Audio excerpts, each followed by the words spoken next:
Olá! Estamos a poucos meses de outubro de 2022, quando escolheremos o próximo presidente da República. Luiz Inácio Lula da Silva desponta na liderança com 45% das intenções de voto, o que lhe garantiria, se as eleições fossem hoje, uma vitória ainda no primeiro turno, segundo uma pesquisa da Genial Quest. O presidente Jair Bolsonaro vem em segundo lugar, com 23% dos votos, e o número de eleitores de nem Lula nem Bolsonaro, a terceira via, como Dória, Ciro, Amoedo e também o ex-juiz Sérgio Moro, somam 26%. E para falar sobre terceira via política, Brasil e sobre a candidatura à presidência de Sérgio Moro, o programa Laura Campos Entrevista tem o prazer de receber um dos maiores defensores da Operação Lava Jato e com um histórico antipetista. Desde jovem, o convidado de hoje, quando deputado federal pelo MDB do Paraná, não teve medo de mostrar casos de corrupção durante o regime militar. Quando o governador do estado tomou medidas tão duras que chegou a ser considerado pela imprensa da época como um exemplo de zelo com o dinheiro público. Ele também foi presidenciável em 2018 e atualmente está no seu 4º mandato de senador. É autor do projeto do fim do foro privilegiado, da proposta da emenda constitucional para a prisão em segunda instância, da PEC para a redução do número de deputados e senadores e do fim do voto obrigatório no país. Hoje eu tenho o prazer de conversar com o senador pelo Podemos do Paraná, Álvaro Dias. Senador Álvaro Dias, muito obrigada por estar aqui conosco. É um prazer poder conversar com o senhor. Prazer é meu, uma alegria conversar com você, com o pessoal aí do nosso Mato Grosso, discutir um pouco o Brasil nesse momento complexo, tempos difíceis mesmo, e início de um processo eleitoral, uma campanha eleitoral que se avizinha, muita coisa aí sobre a mesa dos debates, estou à sua disposição. Senador, antes do senhor se dedicar integralmente à política, o senhor atuou como professor, jornalista, apresentador de programas de auditório e também locutor. Como é que se deu essa mudança para a vida pública? Na verdade, a minha origem é área rural, minha família é uma família de produtores rurais, e eu me desloquei da minha cidade de origem, que é Maringá, para Londrina, onde eu fui estudar. Fui para a faculdade e na faculdade eu busquei o meu próprio sustento, dispensei a mesada do pai e passei a trabalhar no rádio, sim, a lecionar. Para lecionar eu tive que obter uma escritura de emancipação, porque era menor de idade, e meu pai foi até o cartório para assinar uma escritura de emancipação para poder lecionar. Eu ainda estava na universidade, ainda era estudante e já lecionava. E no rádio foi em função da atividade na universidade, era presidente de centro acadêmico e ao ser entrevistado, a repórter disse: olha, você não quer trabalhar no rádio? Você acha que tem uma voz boa para o rádio, olha, depende do convite, Acabei indo trabalhar no rádio, então passei a participar de programas vários, inclusive rádio-teatro, e auditório sim, porque a rádio colocava como um programa fundamental, o programa de auditório, a juventude indo lá para pedir música e tal, então era um programa de música, E também fui comentarista esportivo, fazia comentário nas transmissões dos jogos de futebol, Eu ia para o estádio no domingo para comentar o jogo de futebol. Então, uma atuação bastante heterogênea no rádio, E também a escola, a universidade, o colégio onde lecionava, acabei, obviamente, caminhando para a política. Esse foi o começo da atividade. Senador, o senhor é um conhecido combatente da luta contra a corrupção. e, ao mesmo tempo, o senhor também é um antipetista, um dos mais históricos aqui do país. Eu queria que você explicasse para a gente quando isso aconteceu. Foi desde o início da sua vida pública? E qual é o motivo?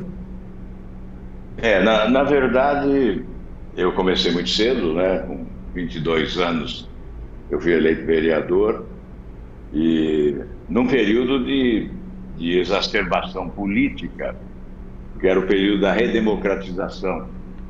Então, sempre tive uma atuação de irreverência, própria da juventude, evidentemente, e, obviamente, buscando espaços de atuação como opositor. A minha trajetória política foi basicamente de oposição.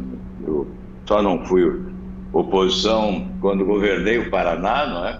Evidente, seria incrível ser oposição a si mesmo, não é? E quando governei o Paraná 4 anos, à época não havia reeleição, portanto só 4 anos, e depois, durante 8 meses, no segundo mandato do presidente Fernando Henrique Cardoso, porque no primeiro mandato dele eu estava sem mandato, né? Concluí os 4 anos do governo e não disputei a eleição, fiquei sem mandato, que coincidiu com o primeiro mandato do presidente Fernando Henrique. O segundo mandato eu voltei para o Senado, não é? Em 98 fui eleito senador e fiquei no governo 8 meses. Em agosto do primeiro ano já de mandato, houve um rompimento, uma discordância em relação sobretudo, a questão da corrupção, né? Você perguntou por quê. Na verdade, sempre foi a bandeira prioritária da minha atividade pública, né? No combate à corrupção sempre foi a prioridade. Eu entendia que o que eu poderia fazer de melhor seria exatamente o combate à corrupção. Isso no governo, especialmente no Estado, quando eu adotei um expediente que estava em desuso, né, que existia na Constituição, mas não era utilizado, a prisão administrativa. Então, quando constatava algum desvio, instaurava um inquérito administrativo, né, e se houvesse confirmação do desvio, o próprio chefe do Executivo decretava a prisão. E nós decretamos a prisão de 28 pessoas. Isto, utilizando-se desse expediente, eu creio que foi o único chefe do Executivo que o utilizou, pois veio a Constituinte em 88 e esse expediente foi eliminado da Constituição. Mas a partir daí, depois, no Congresso também participei ativamente, era oposição ao PT e participei ativamente das CPIs. Então, essa foi uma marca registrada, né? A marca do combate à corrupção. Hoje, nós temos outras prioridades, né? Nós estamos vivendo problemas dramáticos aí, sociais e econômicos. O país precisa de reformas. Então, hoje nós temos outras prioridades, né? Evidentemente, não se abandona o combate à corrupção, que é uma obrigação de todos nós, por isso os projetos apresentados, restabelecimento da prisão em segunda instância, o fim do foro privilegiado, mas há que se preocupar, sobretudo, com os problemas que atingem a população brasileira de forma violenta nesse momento, o desemprego, a fome, a inflação voltando. Veja o custo de vida, não é? O preço de hoje não será o mesmo preço na semana que vem.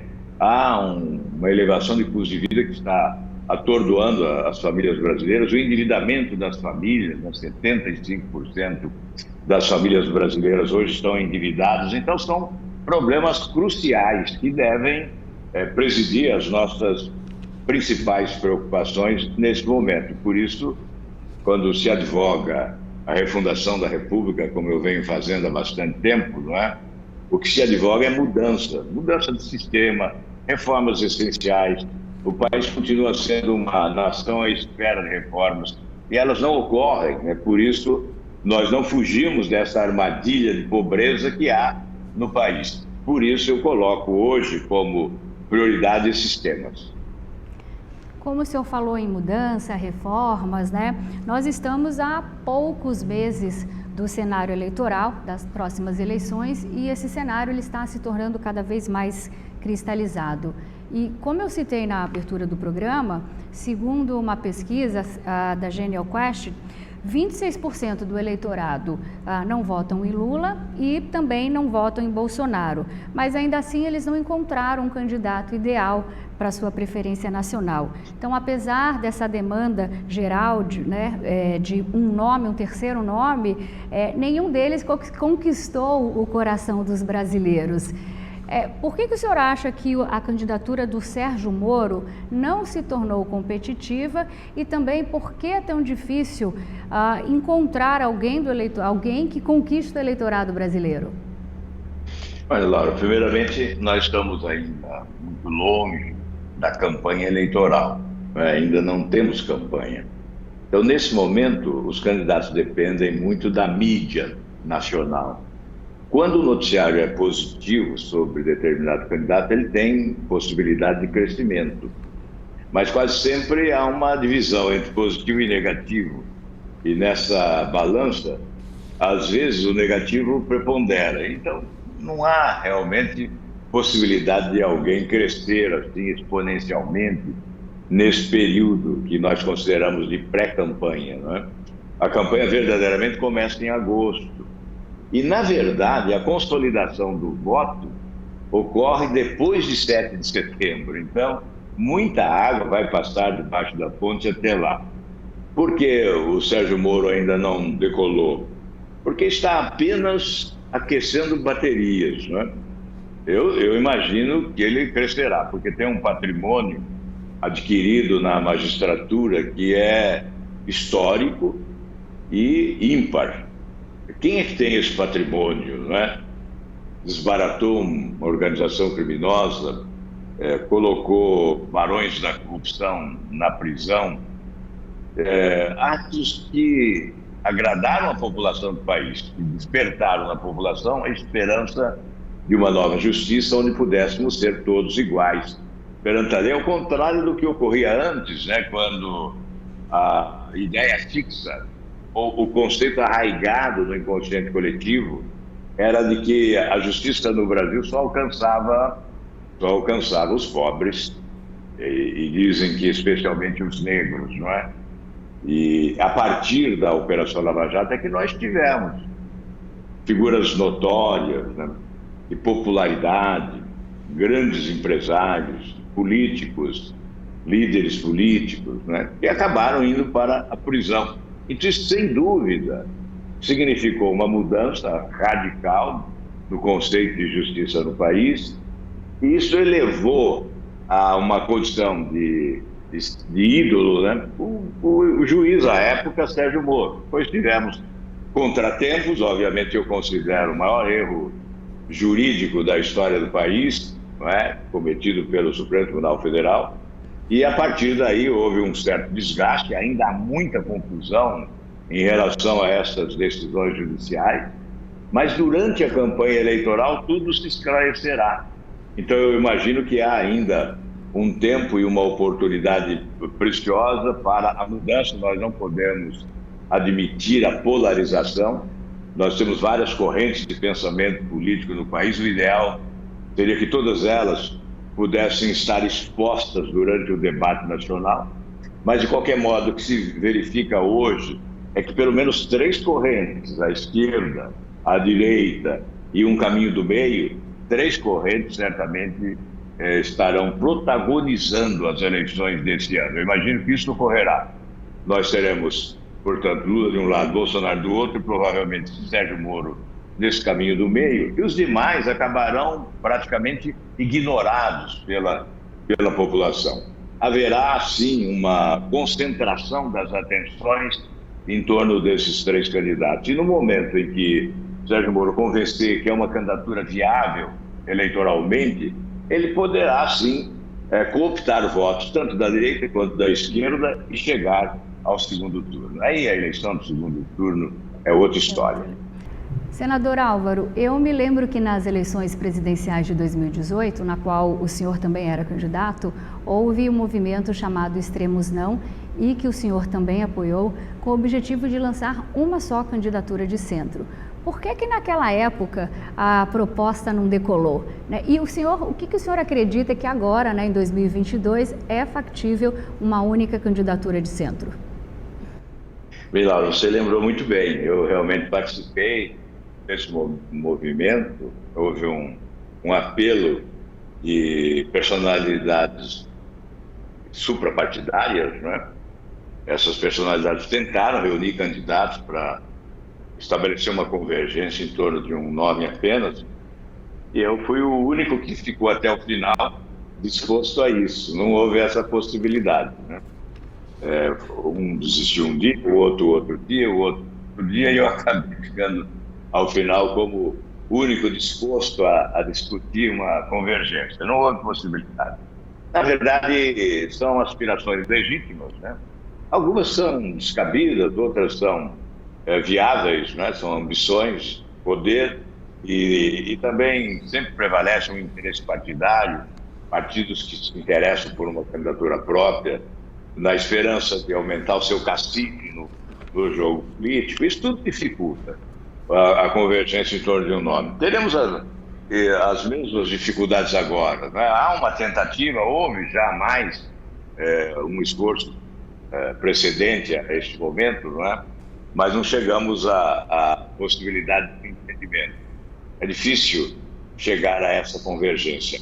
Mas eu imagino, Laura, que embora os políticos não se entendam em relação a um projeto único, nós deveríamos vislumbrar um único projeto de desenvolvimento econômico e social para o país, de mudança desse sistema, e nos concentrarmos em apoio a esse projeto, escolhendo aquela liderança política que se apresentasse com maior viabilidade eleitoral.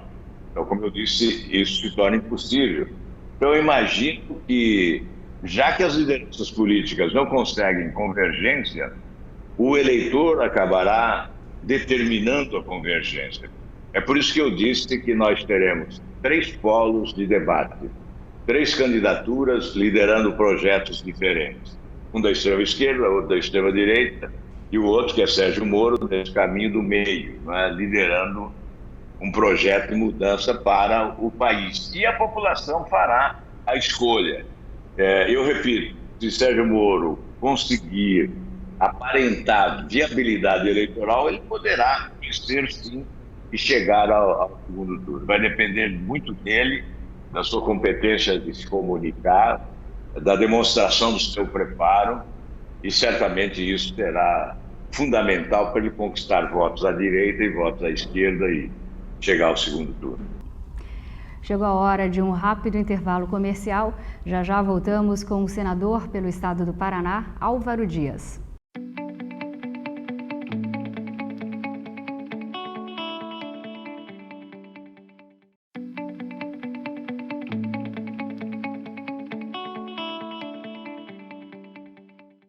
Voltamos com o programa Laura Campos Entrevista e hoje aqui comigo o senador e ex-governador do Paraná, Álvaro Dias. Senador, gostaria de falar um pouquinho mais de corrupção nesse bloco que nós comentamos no bloco anterior.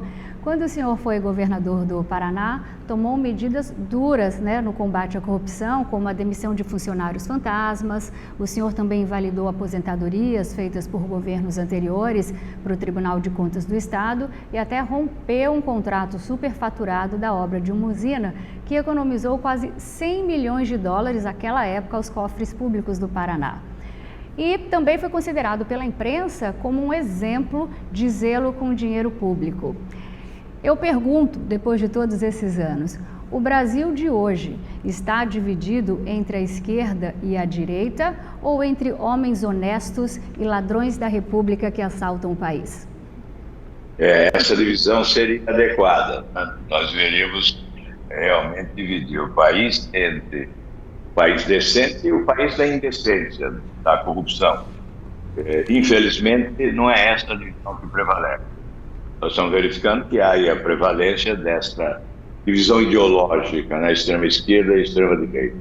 Isso nós devemos muito a esse quadro partidário anacrônico que temos, né? Nosso modelo político é que acaba determinando essa polarização ideológica que promove uma beligerância política permanente, disseminando o ódio com ataques e sem respeito à opinião adversa. É triste verificar que pessoas que se dizem democratas, não conseguem entender que é preciso respeitar uma opinião divergente da nossa.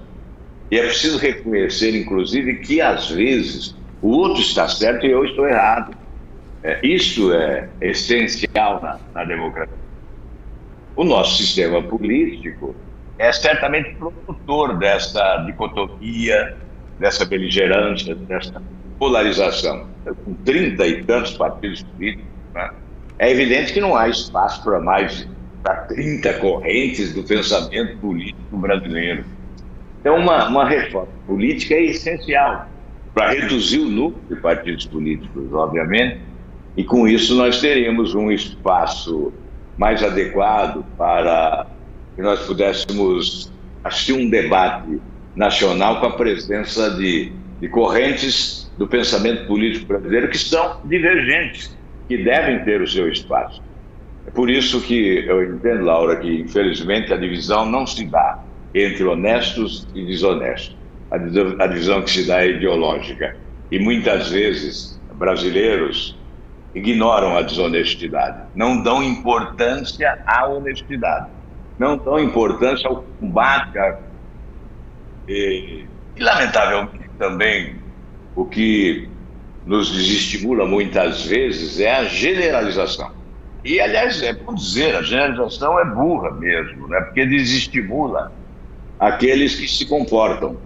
Eu digo a generalização quando dizem todos os políticos são iguais e querem jogar todos no mesmo lamaçal de corrupção, de imoralidade.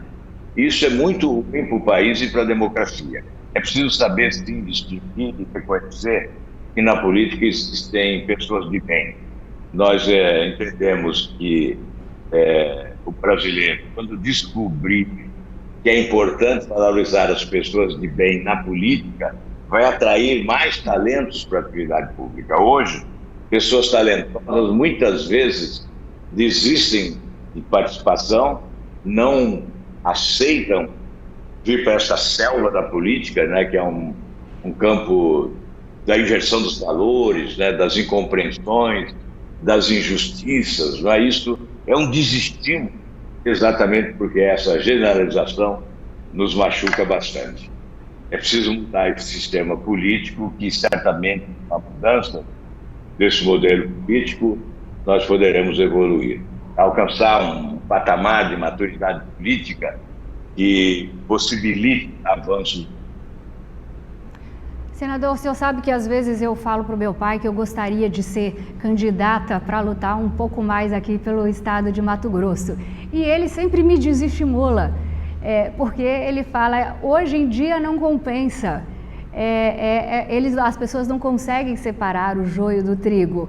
E no final, mesmo que você queira fazer o bem, você acaba caindo junto, se misturando com aqueles que não querem fazer o bem para o povo, só estão lá com outros intuitos. E daí eu estou sempre postergando a minha candidatura um pouco com esse receio. Mas, senador, eu queria pegar um pouquinho desse gancho de opinião divergente da nossa, que acontece muito com a política. Como é que é a sua relação com o partido, porque com o PT e com seus adversários? Porque muita gente não entende, como o senhor mesmo disse, esse ambiente democrático, não consegue separar. Muitas vezes essa opinião minha de não concordar, eles acham que são adversários, inimigos e não adversários, confundem a rivalidade ali numa eleição com ser inimigo público. Eu queria que o senhor explicasse um pouquinho essa relação, como é que funciona, que nós temos os adversários políticos, mas eles não significam que são nossos inimigos. Dessa forma que deveríamos encarar sempre, É claro, eu tive momentos exacerbados, durante os anos em que liderei a oposição no Senado, com tantas CPIs, investigando governos do PT, mas hoje nós temos uma relação civilizada. Eu tenho uma relação de respeito com os meus adversários no Senado. Essa beligerância ocorre muito fora das paredes do Congresso Nacional, né? Essa beligerância mais odienta, ela cresceu, sobretudo, o grau de intensidade desta beligerância cresceu extraordinariamente com as redes sociais, né? Especialmente a partir de 2018. Em 2018, com a importação do modelo norte-americano de atuação nas redes sociais, com robôs, com fake news, com ataques desproporcionais a adversários, né? Nós tivemos o alimento para o ódio. Então, vimos vicejar aí, nos esgotos da internet, fake news, tentativa de assassinato de reputação, fatos assim, os mais descalibrados possíveis, né? Fatos surreais são utilizados para ataques descabidos a pessoas adversárias. Então é nesse ambiente que vicejou mais o ódio. Foi nesse ambiente produzido pelas redes sociais, por essa liberdade ampliada, esse espaço livre para o exercício democrático, a liberdade de opinião, a possibilidade de exercitar com muita clareza direito à opinião, isso que acabou sendo mal usado, mal utilizado e alimentou o ódio na política. Tenho certeza que esse ambiente está um pouco distante, por exemplo, do Congresso Nacional, pelo menos do Senado, porque há embates de natureza política, embates de natureza ideológica, mas sempre prevalece o respeito, até porque o Senado é a casa da maturidade política e deveria ser assim o comportamento de todos aqueles que militam na atividade. Senador Álvaro, o senhor é do Paraná, a terra da famosa Lava Jato, República de Curitiba. Então, com a ida do ex-juiz Sérgio Moro para o Ministério da Justiça, havia uma expectativa muito grande de nós brasileiros no combate ao crime de colarinho branco e também ao crime organizado. O senhor enxerga avanços no governo Bolsonaro no combate ao crime, ao colarinho, esse colarinho e também à corrupção? E eu gostaria de também saber a sua opinião sobre as acusações da rachadinha envolvendo os gabinetes da família Bolsonaro. Olha, Laura, infelizmente eu não posso dizer que tivemos avanços, né? Tivemos retrocessos, infelizmente. Aliás, esses retrocessos é que determinaram o rompimento do então ministro Sérgio Moro com o presidente da República. Esses retrocessos é que trouxeram o ex-ministro Sérgio Moro para a política e para um partido político, para a disputa eleitoral. Então, eu poderia enumerar vários momentos de retrocesso. Eles ocorreram no Executivo, sim, mas também no Legislativo e principalmente no Supremo Tribunal Federal. No Supremo Tribunal Federal, os principais retrocessos foram, primeiro, o fim da prisão em segunda instância, quando 35 ministros até que tinham consagrado a jurisprudência da prisão do condenado em segunda instância, os mesmos que consagraram a jurisprudência, alguns deles, mudaram de opinião, obviamente com um objetivo pré-determinado, que era a liberdade para o ex-presidente da República, hoje candidato novamente à presidência. Então, esse foi um grande retrocesso. É fácil concluir por que alguns ministros que tinham posição consagrada, favorável à prisão em segunda instância, repentinamente mudaram a sua convicção. Esse foi o grande retrocesso. E o outro foi a anulação das sentenças, a pretexto de que a 13ª Vara Federal, localizada em Curitiba, não tinha competência para julgar ações que envolvessem o ex-presidente, já que essa determinação do Supremo Tribunal Federal se deu em razão de que, naquela 13ª Vara Federal, só se deveria julgar ações de Petrobras e não a outros setores do governo. Enfim, só não era permitida a corrupção fora da Petrobras. Na Petrobras, então, aliás, a corrupção só não era permitida na Petrobras. E fora da Petrobras poderia haver corrupção e não haver o julgamento. Enfim, essa foi uma interpretação que veio tarde, porque afinal, depois de 7 anos, e suspendendo decisões judiciais prolatadas, no caso do ex-presidente, por 9 juízes, né, 9 magistrados, além do próprio Sérgio Moro ou da sua substituta, nós tivemos 3 magistrados em segunda instância e mais 5 magistrados na terceira instância no STJ. Foram 9 magistrados que encontraram provas documentais, testemunhais, confissões, delações, acordo de leniência, devolução, enfim, tudo que o Brasil assistiu, e repentinamente o Supremo coloca por terra todo esse esforço e, obviamente, coloca uma grande confusão na sociedade brasileira, mas esse foi outro grande retrocesso. E no Legislativo, para não ficar só na casa do vizinho, mas e na nossa casa também tivemos retrocessos, não é?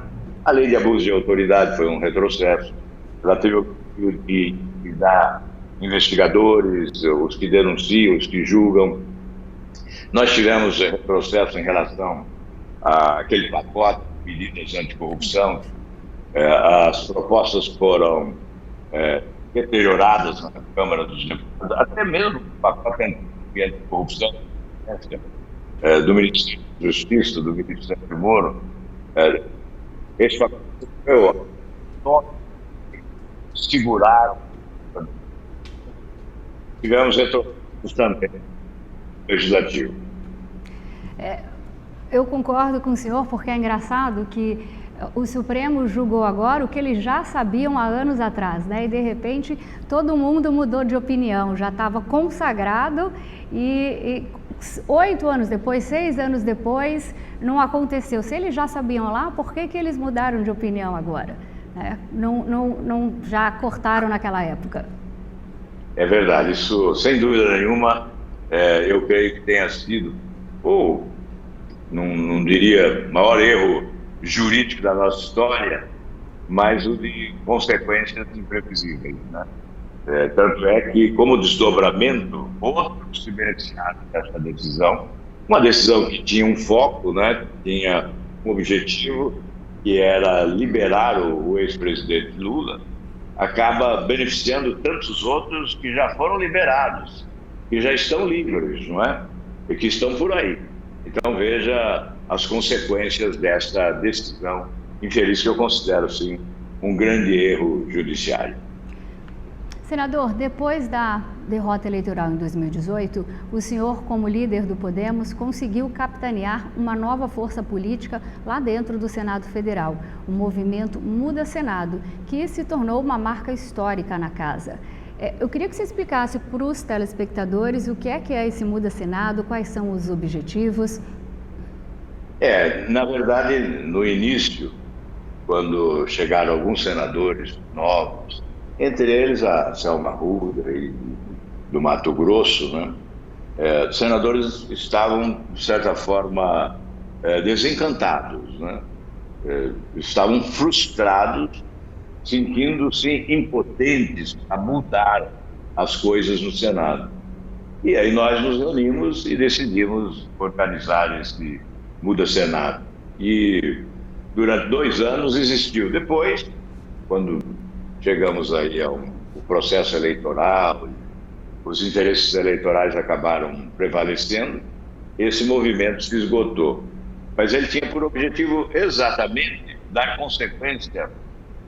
O que nos unia, o que estabelecia a convergência, era essa pauta de combate à corrupção.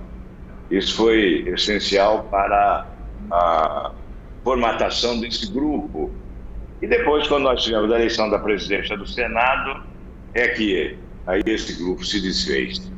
Na eleição do atual presidente Rodrigo Pacheco, esse grupo não conseguiu unidade e, a partir daí, ele se desfez, mas prestou uma contribuição, né, tentando influir na agenda do Senado Federal, ou seja, tentando priorizar matérias que diziam respeito a avanços, sobretudo na legislação criminal, com o objetivo de tornar mais eficaz o combate à corrupção no país. Vamos para mais um rápido intervalo comercial e daqui a pouco a gente volta com um dos senadores mais experientes do Brasil, Álvaro Dias.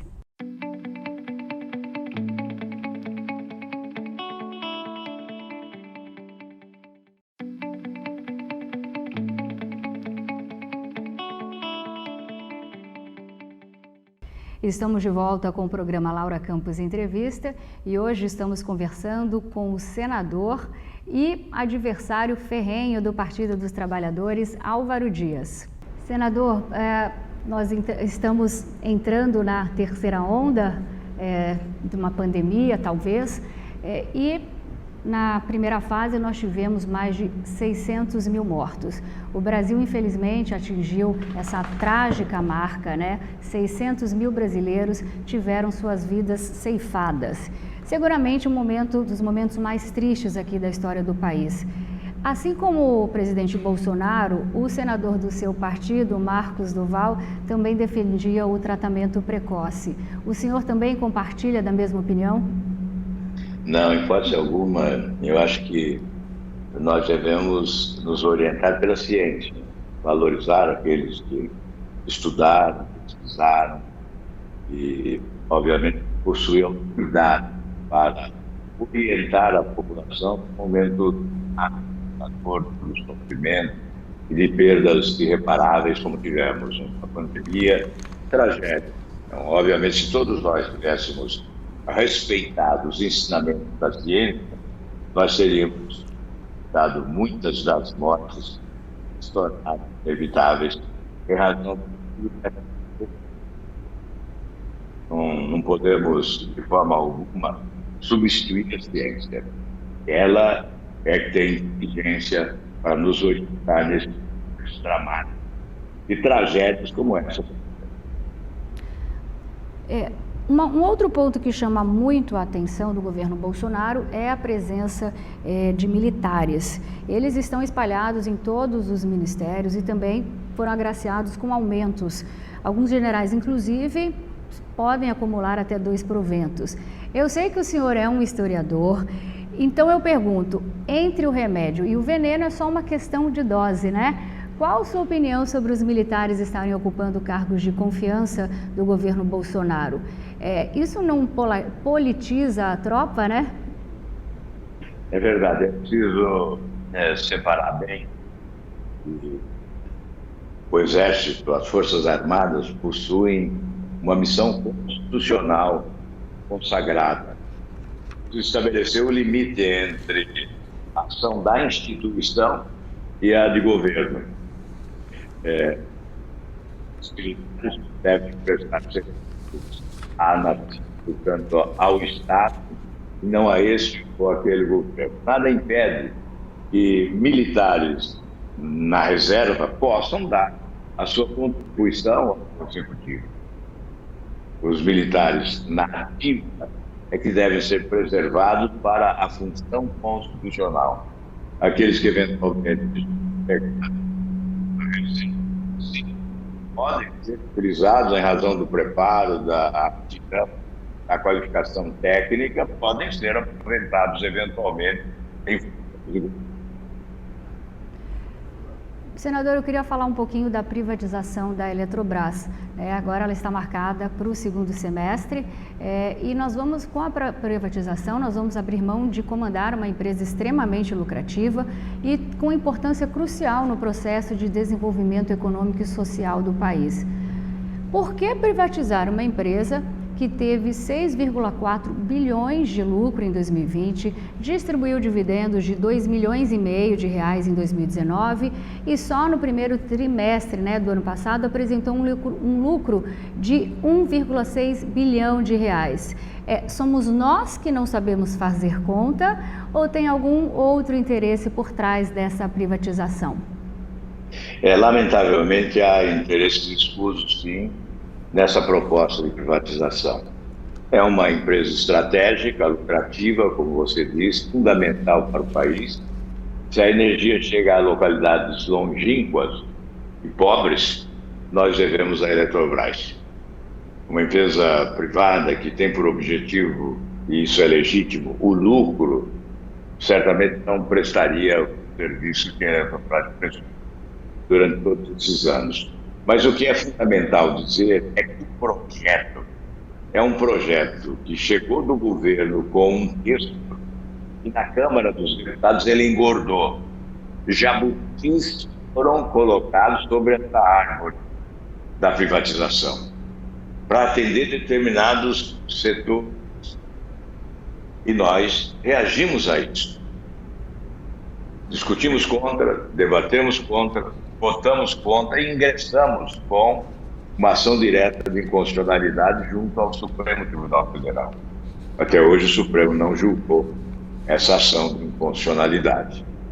Porque nós apontamos os prejuízos que seriam inevitáveis com a privatização. O aumento, por exemplo, do custo da energia é inevitável. Aliás, já ocorreu. Ocorreu de forma excessiva o aumento do preço da energia. Por que ser?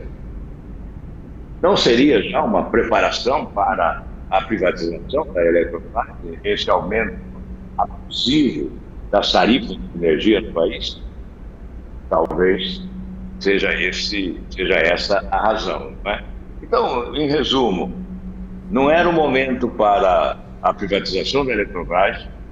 Não considero adequada esta privatização dos termos postos pela legislação aprovada no Congresso. Não entendo por que o Supremo Tribunal Federal não prioriza uma decisão sobre assunto desta natureza e nós estamos aí sujeitos a uma privatização que não interessa ao povo brasileiro, não interessa ao país, ao contrário, será, no meu entendimento, um grande prejuízo ao povo brasileiro. Senador, o ministro da Economia, Paulo Guedes, o famoso Posto Ipiranga, ele está entregando o país com uma inflação de 2 dígitos e um desemprego também quase batendo na casa dos 13%. Quer dizer, o Brasil seguiu uma receita liberal com reforma das leis trabalhistas no governo Temer e a reforma da Previdência no governo Bolsonaro. Prometeu-se emprego, inflação baixa, investimento, enfim, desenvolvimento econômico para todo brasileiro. Mas hoje nós estamos em tempos sombrios, exatamente com tudo ao contrário, como o senhor falou no começo do programa. Por que o Brasil não consegue alcançar um crescimento constante da economia desde 2015 e quais são as propostas do Podemos ou da candidatura do Moro para 2022 para vencer o desemprego e também a inflação? Olha, Laura, eu dizia em 2018 que o presidente eleito deveria colocar sobre a mesa do Congresso Nacional, já na primeira semana do seu mandato, as reformas essenciais. Era a reforma da Previdência, a reforma administrativa, a reforma tributária, reforma política. E nós não fizemos reformas. O presidente da República, que sistema presidencialista, as reformas de profundidade ocorrem quando o presidente da República. E nós não tivemos isso. Então, nós desperdiçamos oportunidades preciosas. Eu dizia que na primeiro dia, se fosse presidente da República, instituiria o redutor emergencial de despesas, em torno de 10%, que correspondia ao déficit fiscal daquele ano, 139 bilhões. Eliminando o déficit do ano, no ano seguinte, com base, aliás, a partir do orçamento base zero, eliminando desperdícios em todos os setores, nós teríamos pelo menos mais 10% de eliminação de despesas desnecessárias, não é? E com isso o país voltaria aos trilhos e poderia, equilibrando as contas públicas, o governo, o Estado brasileiro contribuir mais para o crescimento econômico, oferecendo jurídica, com as reformas, mudando o ambiente econômico, né, atraindo investimento, com a facilitação do sistema tributário, com a simplificação, com a tributação maior na renda do que no consumo, nós teríamos a dinamização da economia, da produção, e, portanto, do comércio também. Enfim, essas reformas foram totalmente, ou quase que totalmente, ignoradas. E por isso o país não andou. Nós desperdiçamos mais de 4 anos, né? Quando houve essa esperança de mudança em razão da eleição. O processo eleitoral sempre ressuscita esperanças sepultadas anteriormente, e nós não nos aproveitamos disso, desperdiçamos uma grande oportunidade. Esperamos que agora, no debate deste ano eleitoral, esses temas cruciais para o futuro do país sejam prioridade e, a partir daí, então, os compromissos sejam assumidos e que realmente nós possamos realizar as reformas essenciais já no início do próximo mandato do futuro presidente da República. Vamos para mais um rápido intervalo comercial. Já já estamos de volta com um dos maiores defensores da Operação Lava Jato, o senador Álvaro Dias.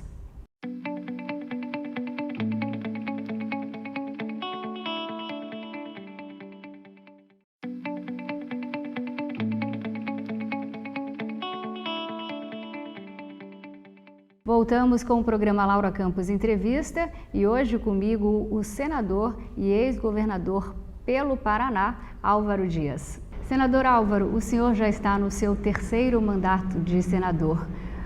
Eu gostaria de saber quais são os seus planos agora para 2022. O senhor vai tentar a reeleição e quais são os planos do Podemos aqui para Mato Grosso? Bem, Laura, aliás, já é o 4º mandato. Né? O primeiro mandato eu cumpri a metade, só depois fui para o governo, não é? Então agora são mais 3 consecutivos. Esqueci da outra primeira parte. Contei só como governador. Exato. Se eu disputar agora a eleição, a reeleição, né, será o meu 5º mandato. Aí será um recorde no Senado. Né? 40 anos na casa, né? Eu tenho alguma dúvida ainda, não é? E você vê, eu cheguei no Senado como o senador mais novo à época, né? Quando cheguei a primeira vez, eu era o mais jovem. E hoje eu já estou aí entre os 8, né, mais experientes da casa. Então, vamos ver. Não tenho ainda uma decisão terminativa sobre disputar a reeleição. Eu sempre consulto a população, né? E, obviamente, não me resta outra alternativa para continuar na atividade pública, a não ser essa. Poderia disputar o governo, mas realmente já há algum tempo desisti de voltar ao governo. Nós fizemos uma gestão tão valorizada, né, tão aplaudida, que nós queremos ficar com aquela imagem mesmo, não estamos pretendendo voltar ao governo, né, e acabo tendo que disputar novamente o Senado para poder continuar na atividade. Mas, como eu te disse, eu sempre consulto a população com pesquisas de opinião pública para saber se é desejo da população que eu continue. Até aqui, temos aí algumas pesquisas já que fizeram, né? Não que eu tenha feito, mas outros fizeram. Até aqui eu me sinto convocado a continuar. Mas farei uma pesquisa completa no momento adequado para constatação do desejo da população do Estado. Se for esse o desejo, que eu continue na atividade, não fugirei a essa responsabilidade, não. Mais uma vez, estarei aí a serviço do Estado do Paraná. E qual o Brasil dos sonhos do Álvaro Dias? Bem, é um país onde se possa exercitar a cidadania na sua plenitude, né? E, para isso, nós temos potencialidades econômicas extraordinárias. as nossas belezas naturais encantam o mundo, fascinam a humanidade, e não há explicação para tantas diferenças sociais, né? Alguns com muitas oportunidades e outros têm oportunidades. Um país que ofereça oportunidades. Um dia eu estava visitando Uberlândia, no estado de Minas Gerais, e me levaram para ver um hospital em construção, que estava com a obra paralisada, porque houve superfaturamento, e o Ministério Público decretou a paralisação. Eu estava lá filmando o prédio e veio um cidadão e disse assim: olha, eu moro ali debaixo daquela árvore, eu não tenho o que comer, enfim, não tenho emprego, estou ali jogado debaixo daquela árvore. Mas não fale em pobreza, ele disse, não fale em pobreza, fale em oportunidade. Porque se eu tivesse oportunidade, eu não estaria jogado debaixo daquela árvore. Se eu tivesse, por exemplo, se trouxerem aqui uma máquina para eu operar, eu subo, opero a máquina e derrubo esse muro. Porque eu sei operar a máquina, mas eu não tenho oportunidade. Então, o nosso sonho é um país de oportunidades, para que as pessoas possam ter oportunidades e exercer a cidadania na sua plenitude. Para isso é preciso eliminar essas grandes diferenças, mudar o sistema, obviamente mudar a cultura política do país, para estabelecermos um sistema com segurança jurídica que ofereça perspectivas para investidores, a fim de que nós possamos, aproveitando as potencialidades do país, oferecer, sim, oportunidades a todos de uma vida digna. Esse é o sonho de qualquer brasileiro na política bem intencionado. Senador, o senhor sabe que o seu sonho me fez lembrar muito a minha mãe. Ela é uma grande educadora, professora, e nós temos uma fundação aqui em Mato Grosso, e um dos lemas dela era não dar o peixe, ensinar a pescar, para que as pessoas possam ter a oportunidade, né, de ter um emprego, aumentar a renda e ter um futuro digno. Exatamente, uma lição de vida. Isso aí significa dar oportunidade, né? Eu tenho certeza que nós temos, olha, eu falei já, geograficamente, né, temos um país maravilhoso, temos terra rica, terra fértil, temos povo trabalhador, temos Constituição. O que está faltando? Não é? Está faltando bons governos.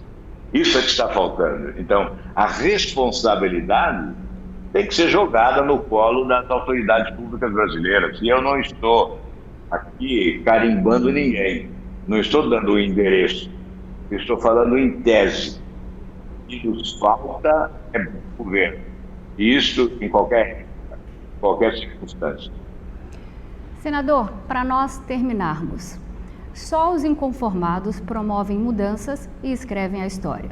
Essa frase eu peguei da capa do Facebook do senhor e também me fez lembrar quando o grande advogado Sobral Pinto respondeu uma colega que lhe perguntava como é que ele encontrava tanta coragem. E ele respondeu: não tem nada a ver com coragem, minha filha, tem a ver com a capacidade de se indignar. Então, observando os dias de hoje, o que eu percebo é uma falta de indignação da população, uma falta de indignação coletiva. E eu quero encerrar perguntando, foram os valores morais que alicerçaram a sociedade que mudou, ou fomos nós que mudamos ao nos tornarmos indiferentes? Eu tenho dito também, repetidamente, né, que o dia em que eu perder a capacidade de indignação, eu vou para casa, porque não tenho direito de representar ninguém. Quem perdeu a capacidade de se emocionar e, sobretudo, a capacidade de indignação diante das mazelas que sacodem o país e, sobretudo, diante dos criminosos de colarinho branco que fazem tanto mal à nação. Então, fica difícil interpretar as razões, né, dessa leniência generalizada, né, dessa paciência diante da corrupção e da incompetência também, né? Então, nós precisamos sacudir esse país. Quem sabe? O processo eleitoral é um momento adequado. Um partido político tem que ser ferramenta política para sacudir a sociedade na direção do inconformismo, da indignação, exatamente para promover as mudanças. E essa é a contribuição que eu tenho procurado oferecer, não é? Nem sempre com sucesso, mas vamos continuar nessa missão. Muito obrigado, Laura. Muito obrigado por esta oportunidade preciosa de conversar com Mato Grosso, né? Com tantos amigos que temos aí, tantos paranaenses que saíram aqui e foram contribuir para o desenvolvimento desse estado. Hoje, sem dúvida nenhuma, o celeiro do Brasil, né? Mato Grosso, superando o próprio Paraná. Portanto, meu grande abraço a todos os paranaenses que aí estão contribuindo, a todos os brasileiros do Mato Grosso, já que é uma terra de todas as gentes, né? Quantos brasileiros de outros estados aportaram ao Mato Grosso para construir o seu desenvolvimento. Um grande abraço a todos. Senador Álvaro Dias, muito obrigada pelo seu tempo. Além de aprender muito com o seu conhecimento, eu desfrutei de uma companhia extremamente gentil e um homem muito culto. Muito obrigada pela participação e conte conosco aqui em Mato Grosso, né, para ajudar o Brasil a se tornar um país melhor. Muito obrigado, Laura. Eu considero muito, tenho um grande apreço por sua família. Hoje sou colega do Jaime lá no Senado, né? O Júlio já foi colega também. Enfim, é uma alegria poder conversar com você e brevemente espero poder voltar ao Mato Grosso, não é? Quem sabe? Quem sabe voltemos agora nesse processo eleitoral. Parabéns a você pela capacidade de perguntar e de conduzir uma entrevista dessa forma suave, mas em alguns momentos contundente, não é? Parabéns mesmo e continue aí nessa caminhada. Que Deus ilumine os seus passos na direção do amanhã e que esse ano seja muito bom para você e para sua família. Grande abraço. E principalmente com a capacidade de se indignar, que eu aprendi com o senhor. Exatamente.